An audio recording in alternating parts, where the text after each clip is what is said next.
ఈశ్వరో విక్రమీ ధన్వీ మేధావీ విక్రమః క్రమః అనుత్తమో దురాదర్శ కృతజ్ఞ కృతిరాత్మవాన్.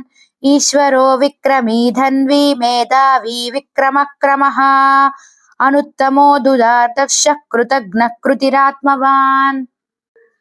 అర్థం: ఈశ్వరుని పరాక్రమం విచిత్రమైనది. కోదండం చేతపట్టుకొని అతడు ప్రపంచమంతటా సంచరిస్తాడు. కాని అతని గమనాన్ని ఎవ్వరూ గమనించలేరు. అతని శాసనం పరమ సూక్ష్మమైనది. శాసించినట్టు తెలియకుండా శాసించడం, కదలినట్టు అనిపించకుండానే కదలడం, కోదండం గోచరించకుండానే వినిపించడం, ఇది అతనిలో వైచిత్రి.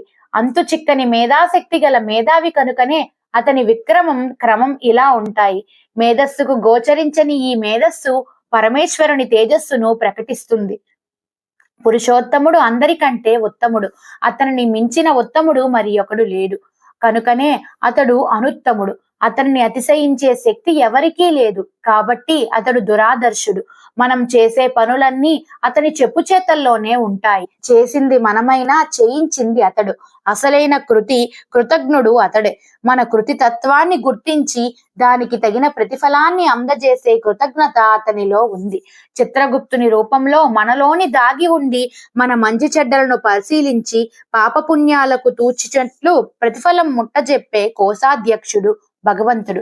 అతనికి శరీరంతో మనస్సుతో ప్రమేయం లేదు. అతనికి ఆత్మతోనే ఆత్మీయత. ఆత్మవంతుడిని ప్రసిద్ధి చెందిన పరమాత్మకు ఆత్మతత్వం పరిపూర్ణంగా తెలుసు. శరీరం కర్మయోగాన్ని సాధిస్తుంది. మనస్సు జ్ఞానయోగంలో ఆరితేరుతుంది. ఆత్మభక్తి తాత్పర్యాలతో పరమాత్మలో లీనమవుతుంది. ఈ మూడింటి సమన్వయమే జీవిత పరమావధి.